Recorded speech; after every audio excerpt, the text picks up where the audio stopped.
falada ya gofta, si falada ya gofta, si falada ya gana tarat,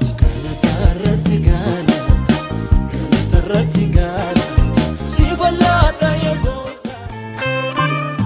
Dukana ibsite si argera, ututi naftatu.